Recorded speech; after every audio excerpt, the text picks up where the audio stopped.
नमस्कार, किसान समाचार में आपका स्वागत है। मैं हूं रेशमा आपके साथ। आइए नजर डालते हैं इस वक्त की हेडलाइंस पर। केंद्र सरकार की नई एकीकृत खाद्य सुरक्षा योजना रविवार से लागू। नई योजना में राष्ट्रीय खाद्य सुरक्षा अधिनियम के अंतर्गत वर्ष 2023 में 81 करोड़ से अधिक लाभार्थियों को निःशुल्क खाद्यान्न कराया जाएगा उपलब्ध।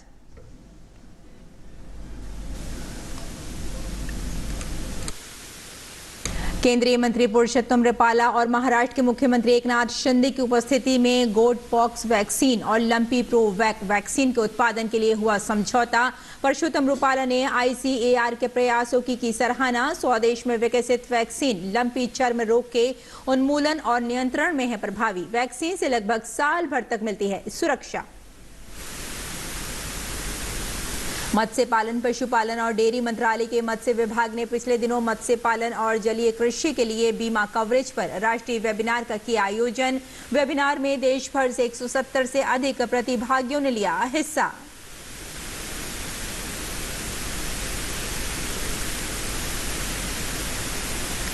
देश के उत्तर पश्चिमी भागों में रविवार से शीतलहर बढ़ने की आशंका। मौसम विभाग ने कहा अगले 4 से 5 दिनों तक पंजाब, हरियाणा, चंडीगढ़, दिल्ली, हिमाचल प्रदेश, उत्तराखंड, उत्तर प्रदेश और उत्तरी राजस्थान में शीतलहर की संभावना।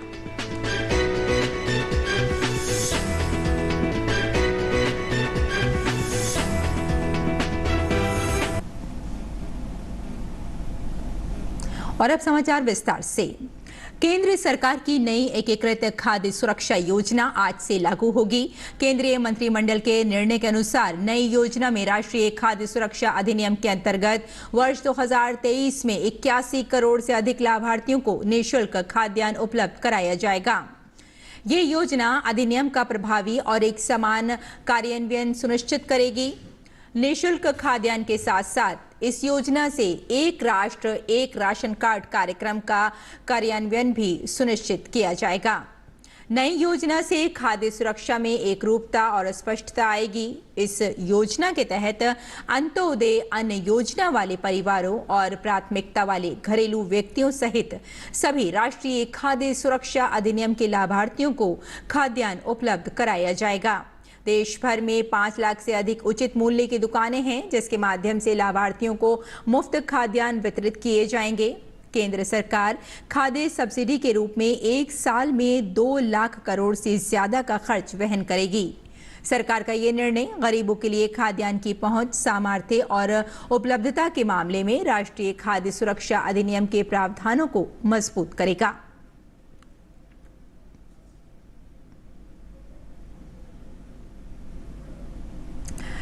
मत्स्य पालन, पशुपालन और डेयरी मंत्री पुरुषोत्तम रुपाला और महाराष्ट्र के मुख्यमंत्री एकनाथ शिंदे की उपस्थिति में गोट पॉक्स वैक्सीन तथा लंपी प्रो वैक्सीन के उत्पादन के लिए नागपुर में एक समझौता ज्ञापन पर हस्ताक्षर किए गए। रुपाला ने ICAR के उन प्रयासों की सराहना की जो ICAR ने लंपी चर्म रोग से लड़ने के लिए स्वदेश स्तर पर वैक्सीन विकसित करने के लिए किए।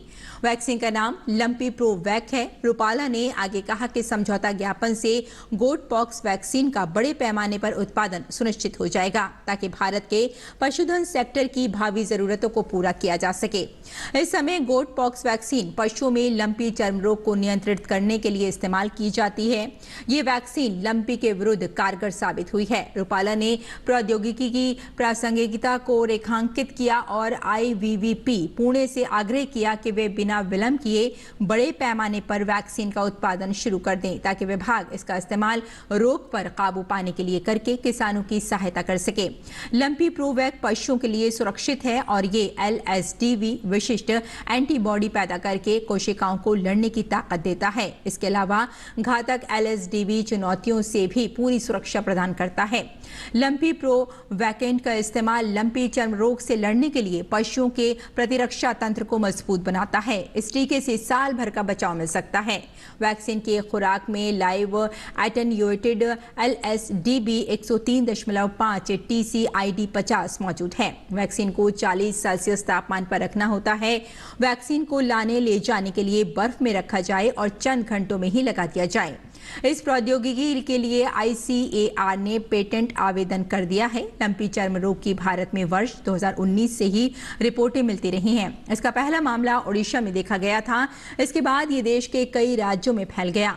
वर्ष 2019 में विभिन्न राज्यों से मवेशियों के बड़े पैमाने पर मारे जाने की खबरें भी मिल रही थीं, जिनमें सबसे ज्यादा नुकसान देश के उत्तर पश्चिमी इलाकों में हुआ था।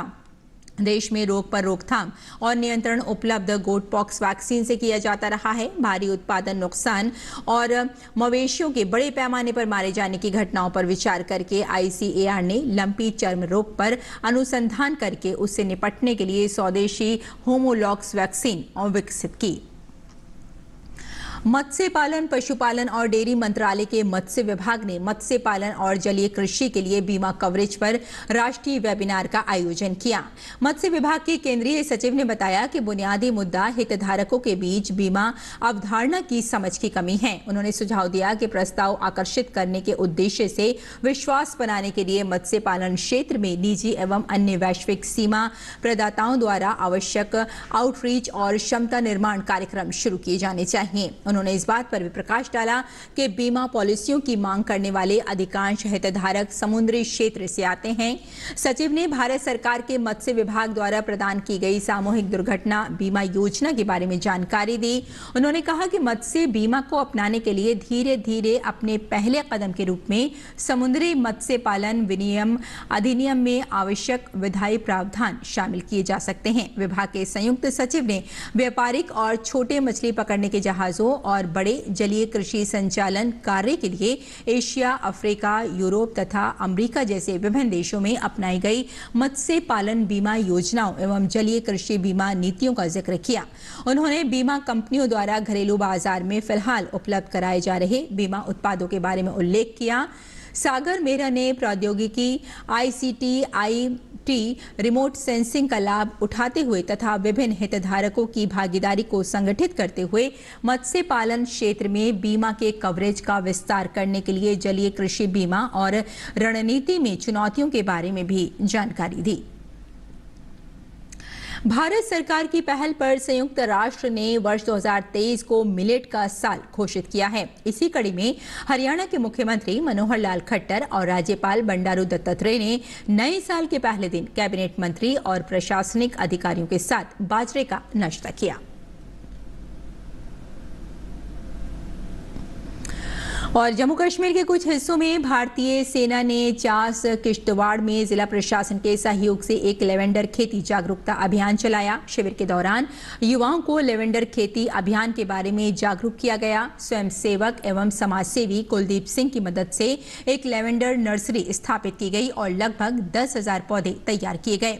कुलदीप सिंह क्षेत्र में लेवेंडर की खेती में युवाओं को बुनियादी तकनीकी प्रशिक्षण और पौधे प्रदान कर रहे हैं। दूर दराज के लोगों के बीच आत्मनिर्भरता की दिशा में इसे नई छलांग माना जा रहा है।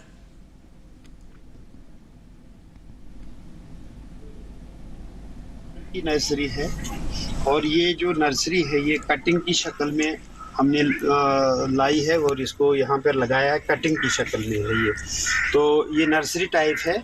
तो ये जब नर्सरी तैयार हो जाएगी, इसकी जड़ें तैयार हो जाएंगी तो मार्च अप्रैल में, तो ये यहाँ से निकाल के ज़मींदारों को लेना, अपनी ज़मीनों में लगाना है और लगाकर 2 फुट का गैप लगाकर इस प्लांट को लगाना है ताकि इसका फूल फैले, बने, अच्छी तरह से बने।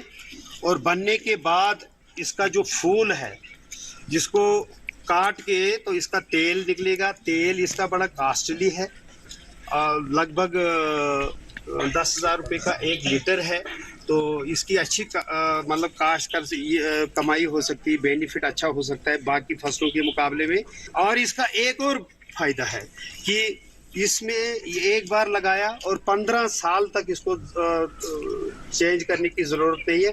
15 साल को में इसको हर साल इसके फूल निकलेगा और उसका तेल निकालना है और सभी ज़मींदार इसको लगा सकते हैं। इसका एक और फ़ायदा है कि इसको कोई भी जानवर नुकसान नहीं कर सकता है, खा नहीं सकता है। इसको कोई भी जानवर जो है नुकसान नहीं करता है। इसका ये फ़ायदा है। केंद्र सरकार का बीते 8 साल से अधिक का कार्यकाल कृषि क्षेत्र में देखें तो बेमिसाल रहा है। साल 2022 में देश के किसानों के लिए भारत सरकार ने क्या कुछ खास किया, आइए देखते हैं इस खास रिपोर्ट में। केंद्र सरकार देश के गांव, गरीब और किसानों के कल्याण और विकास के लिए प्रतिबद्ध है। बीते 8 साल से अधिक का कार्यकाल अपन देखते हैं तो इसमें न केवल अन्नदाता का सरकार ने आर्थिक विकास किया है, बल्कि नई नई नीतियां और योजनाएं बनाने में अन्नदाता को केंद्र बिंदु में भी रखा है। तो आइए देखते हैं ये रिपोर्ट। केंद्र सरकार देश के किसानों के कल्याण और विकास के लिए प्रतिबद्ध है। अलविदा होते साल 2022 में किसानों को केंद्र सरकार ने न केवल कई तरह की सौगातें दी, बल्कि बेहतर भविष्य के लिए अन्नदाता को आर्थिक रूप से सशक्त और मजबूत बनाने के विकल्प भी दिए। बीते 8 साल से अधिक समय में सरकार की नीतियों के केंद्र में किसानों का कल्याण प्राथमिकताओं में रहा। किसानों को खेत से बाजार तक जोड़ने के लिए ग्रामीण इलाकों में इंफ्रास्ट्रक्चर उपलब्ध कराने, बिचौलियों का दखल कम करने और कृषि में नए आयाम स्थापित करने जैसे कई नवाचार पेश किए गए। भारत सरकार के इन प्रयासों से कृषि क्षेत्र के सर्वांगीण विकास के साथ ही इस दिशा में आत्मनिर्भर भारत की संकल्पना को न केवल पूरा करने का काम हो रहा है, बल्कि इंटरनेशनल ईयर ऑफ मिलेट के जरिए भारत के पोषक अनाजों को वैश्विक स्तर पर बाजार दिलाने का भरसक प्रयास भी किया जा रहा है। भारत के मोटे अनाज पूरी दुनिया में प्रोत्साहन पाए, इसके लिए सरकार के प्रयासों से अगले वर्ष पूरी दुनिया में मोटे अनाज का अंतर्राष्ट्रीय वर्ष भी घोषित किया गया है।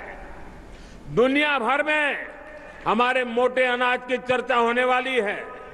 अब मौका आपके सामने है, दुनिया में कैसे पहुंचना है।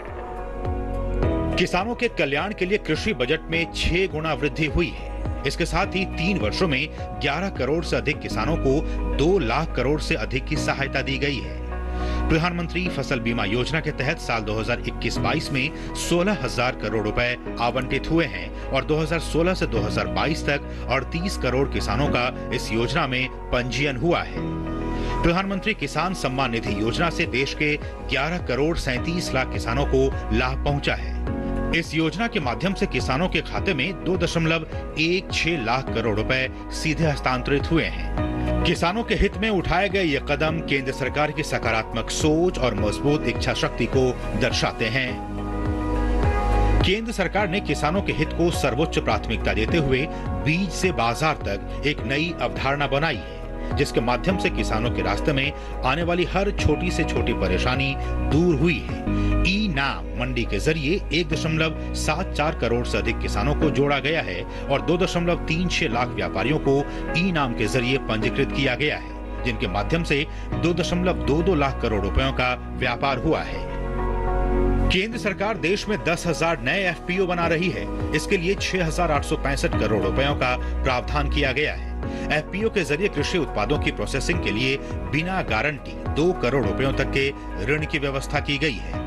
तिलहन आयात निर्भरता कम करने के लिए 11,000 करोड़ रुपए खर्च कर ऑयल पाम मिशन शुरू किया गया है। पशुपालन, डेयरी, मत्स्य और औषधीय पौधों की खेती के लिए भी विशेष पैकेज आवंटित किए गए हैं। डिजिटल एग्रीकल्चर मिशन पर भी काम किया जा रहा है। प्राकृतिक खेती को बढ़ावा देने के लिए वित्तीय प्रावधान किए गए हैं। Sustainable agriculture is crucial for the future of rural areas. There is great enthusiasm for natural farming, for chemical-free farming. It reduces the country's dependence on fertilizer imports. 8 साल से अधिक का कार्यकाल बेमिसाल, इस थीम को साकार करती केंद्र सरकार ने अपने कार्यकाल में किसानों को आर्थिक रूप से समृद्ध बनाने की दिशा में अहम काम किया है। केंद्र सरकार की किसान हितैषी संकल्पनाओं से आज न केवल खेती की लागत में कमी आ रही है, बल्कि कृषि उत्पादन बढ़ने से देश आत्मनिर्भर भी बन रहा है। डॉक्टर ओपी यादव की रिपोर्ट, डीडी न्यूज। तो देखा, केंद्र सरकार द्वारा चलाई गई किसान हितैषी नीतियों के जरिए एक और जहां देश का अन्नदाता आर्थिक रूप से सशक्त और मजबूत बन रहा है, वहीं भविष्य में आत्मनिर्भर भारत का प्रतीक बनकर राष्ट्र के लिए एक प्रेरणा का स्रोत भी बन रहा है। मेरे सहयोगी कैमरामैन संजीव और प्रमोद के साथ में OP Yadav, DD news, Delhi. देश के उत्तर पश्चिमी भागों में आज से शीतलहर बढ़ने की आशंका है। मौसम विभाग ने कहा कि अगले 4 से 5 दिनों के दौरान पंजाब, हरियाणा, चंडीगढ़, दिल्ली, हिमाचल प्रदेश, उत्तराखंड, उत्तर प्रदेश और उत्तरी राजस्थान में शीतलहर चलने का अनुमान है। मौसम विभाग के अनुसार हिमालय से बर्फीली हवाएं उत्तर पश्चिम भारत के मैदानी इलाकों में तापमान में काफी कमी लाएंगी। इसके साथ ही मैदानी इलाकों में घना कोहरा छाया रह सकता है। राजस्थान में पश्चिमी विक्षोभ का असर खत्म होते ही तापमान में तेजी से गिरावट दर्ज हुई है।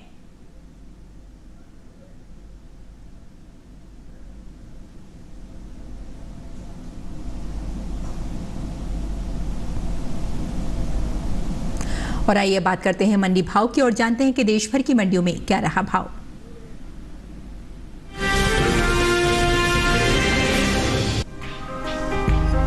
कृषि उपज मंडियों में इन दिनों धान की आवक सामान्य बनी हुई है। बात भाव की करें तो शनिवार को लखनपुरी और अलीगढ़ मंडी में धान के भाव में नरमी देखने को मिली, जबकि पुलपल्ली और बहराइच मंडी में इस दौरान धान के सौदों में कोई बदलाव देखने को नहीं मिला। एगमार्कनेट के अनुसार छत्तीसगढ़ की लखनपुरी मंडी में 30 दिसंबर को धान का भाव रहा 2100 रुपए। 31 दिसंबर को इसके भाव में 50 रुपए की गिरावट आई और भाव हो गया 2050 रुपए।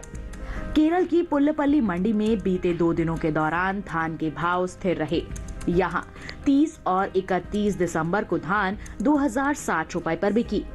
इसी तरह उत्तर प्रदेश की बहराइच मंडी में 30 दिसंबर को धान का भाव था 2040 रुपए। 31 दिसंबर को इसके सौदों में कोई बदलाव देखने को नहीं मिला और भाव 2040 रुपए पर बना रहा।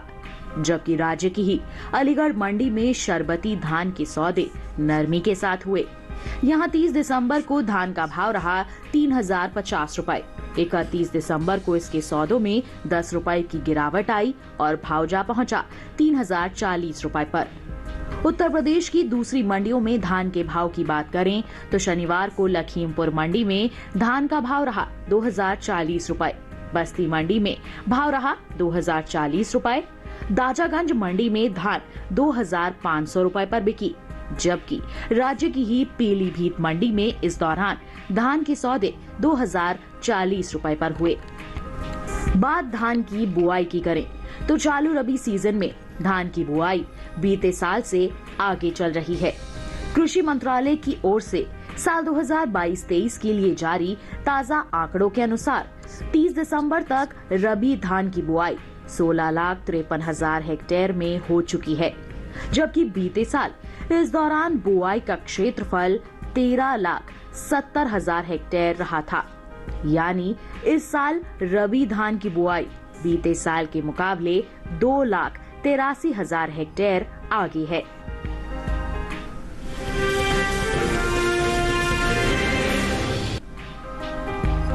चालू रबी सीजन में गेहूं की बुआई बीते साल से आगे चल रही है।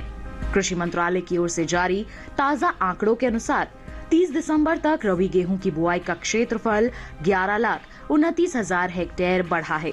साल 2022-23 के लिए रबी गेहूं की बुआई अब तक 3,25,10,000 हेक्टेयर में हो चुकी है, जबकि बीते साल इस दौरान रबी गेहूं की खेती 3,13,81,000 हेक्टेयर में हुई थी।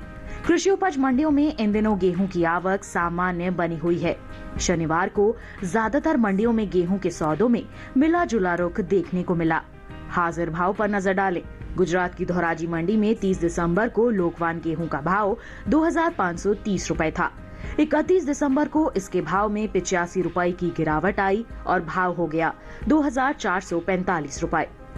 कर्नाटक की शिमोगा मंडी में बीते 2 दिनों के दौरान गेहूं के भाव स्थिर रहे। यहां 30 और 31 दिसंबर को गेहूं 3,250 रुपए पर बिकी। मध्य प्रदेश की खातेगांव मंडी में गेहूं के सौदों में नरमी के साथ कारोबार हुआ। यहां 30 दिसंबर को गेहूं का भाव था 2,751 रुपए। 31 दिसंबर को इसके सौदे 101 रुपए लुढ़क कर 2,650 रुपए पर हुए। उत्तर प्रदेश की इलाहाबाद मंडी में गेहूं के सौदे मजबूती के साथ हुए। यहाँ 30 दिसंबर को गेहूं का भाव रहा 2,485 रुपए।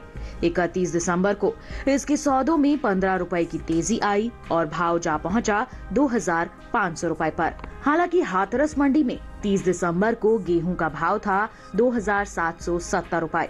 31 दिसंबर को इसके भाव में कोई बदलाव नहीं हुआ और भाव 2,770 रुपए पर बना रहा।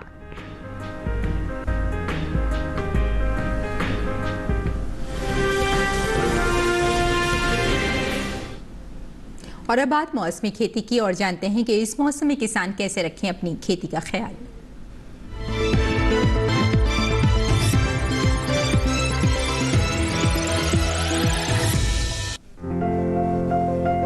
अरुणाचल प्रदेश के किसान इस समय तैयार धान की कटाई का काम पूरा कर लें।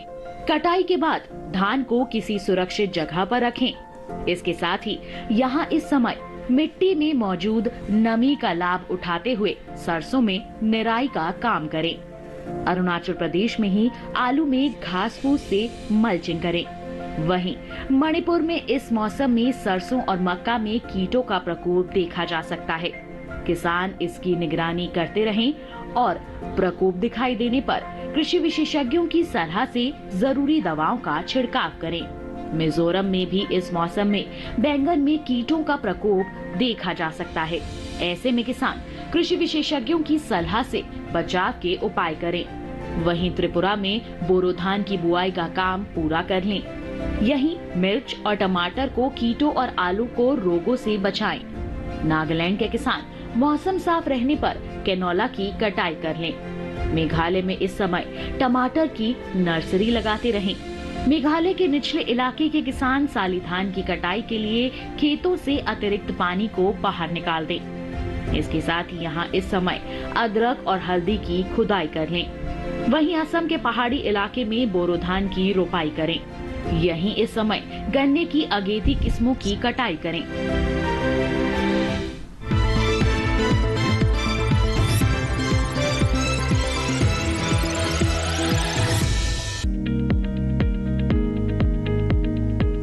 धनिये की खेती के लिए दोमट मिट्टी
भाषा में दहिया भी कहा जाता है। रोकथाम के लिए रोग अवरोधी प्रजातियां बोकर भी बीमारियों से बचा जा सकता है। फसल चक्र अपनाना भी बेहतर रहता है, लेकिन किसान इस बात का ध्यान रखे कि फसल में किसी भी तरह की दवा का छिड़काव करने से पहले कृषि विशेषज्ञों की सलाह जरूर ले। पूरी फसल होने पर पत्तियों की तुड़ाई सावधानी से करें। ध्यान रहे तोड़ते समय पत्तियां बर्बाद ना होने पाए। 1 हेक्टेयर जमीन से 125 से 140 क्विंटल तक हरी पत्तियां ली जा सकती है।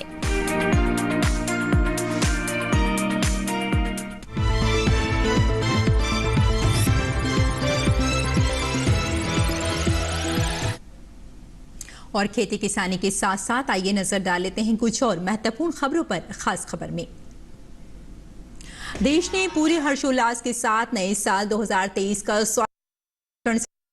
नव वर्ष के जश्न की गर्मजोशी में कोई कमी नहीं देखी गई। देश के कोने कोने में लोगों ने बढ़ चढ़कर नए साल में प्रवेश किया।